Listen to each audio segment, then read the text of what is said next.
Okay, here I'm going to show you how to install the pedals onto the base of the chair. The front part of the pedals, it's a pain because it doesn't come with the screws. So what I did is I went to B&Q and I purchased M6 screws. The length I chose was 30 millimeters. I've got temporary ones in there. Let's ignore those. I've got one empty here.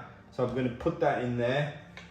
Between the chair and the pedals, I put the little spacer. It's like a cylinder spacer. It's in the manual, page 10. If I show you the manual. So there's the manual, and then you can see the little spacer there. It's a little cylinder. I'll put the camera on there just to show you in a minute.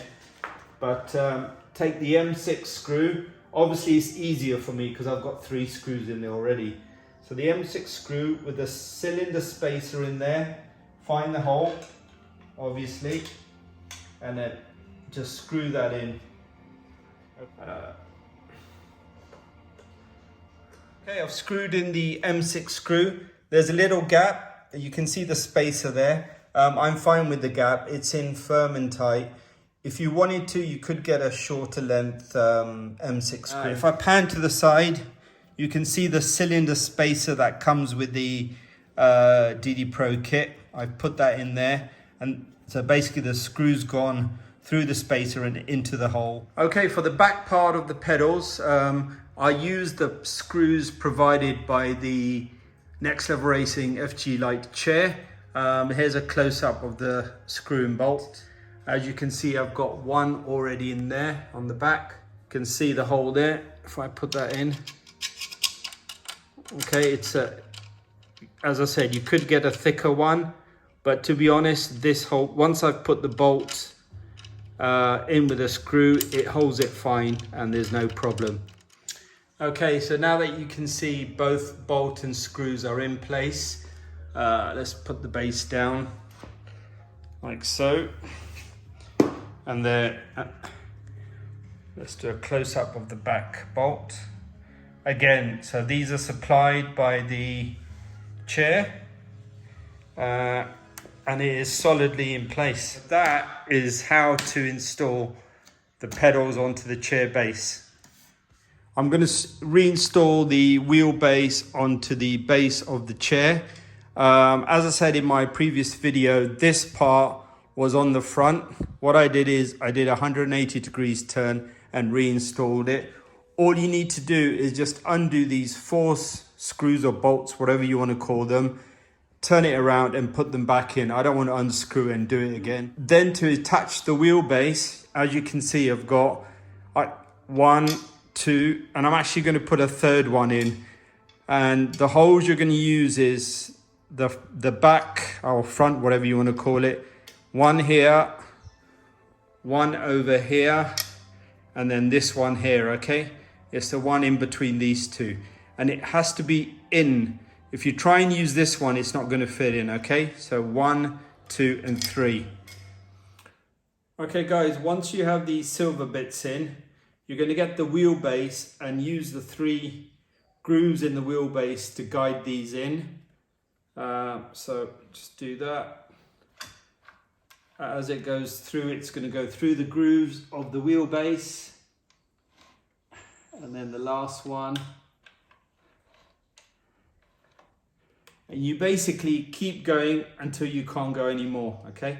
So I can't go anymore. So now I'm going to tighten the wheelbase into place. To get the Allen key that was provided, tighten it all up.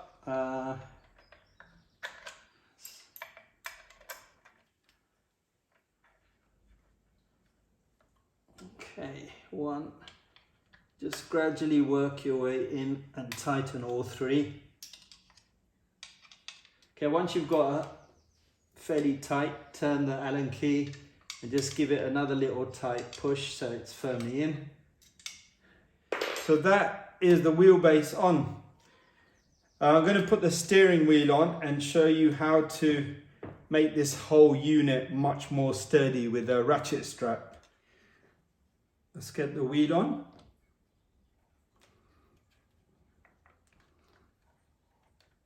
Push that in and turn this clockwise, and the wheel is in.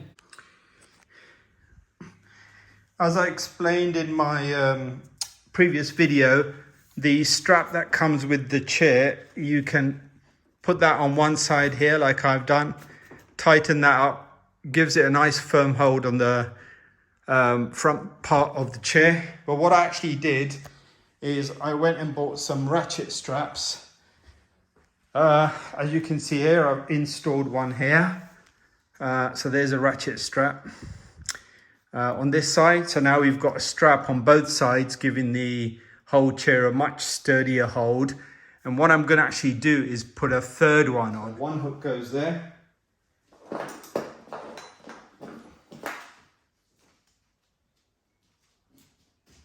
One hook goes there.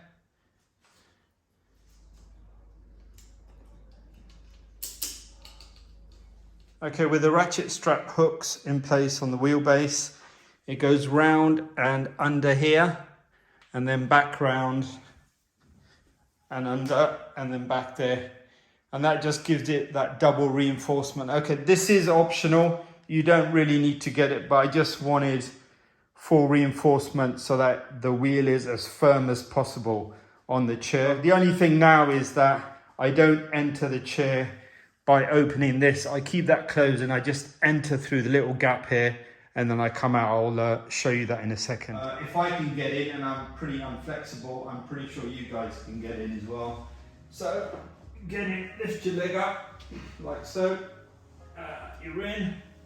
Check all the cabling.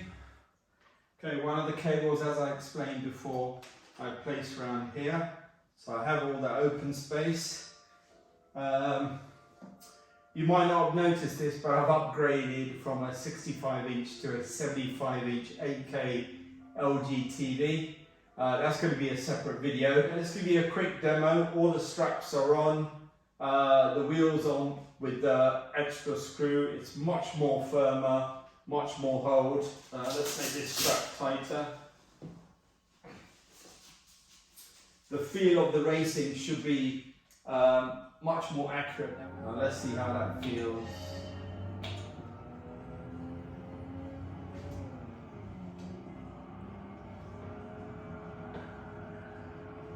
Oh, a bit of understeer there.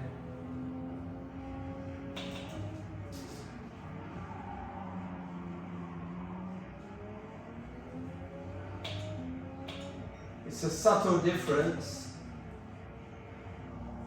but enough to make me realise it was a good investment. I think it was good.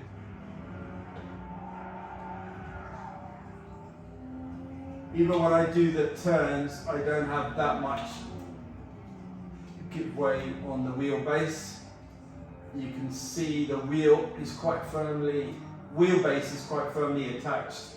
There's hardly any movement. See if I give it a shake, it's quite firmly in place. So in conclusion, straps, maybe an overkill for some of you guys. This one probably you could get away with not getting, but for me, I just wanted to have that extra firm hold on the wheelbase, just to have less movement. If you watch my previous video, you'll see that this plate was moving, not a lot, but enough to make a little difference. Now it's held securely in place. The front part is held securely in place again by these two straps. Okay, thanks for watching.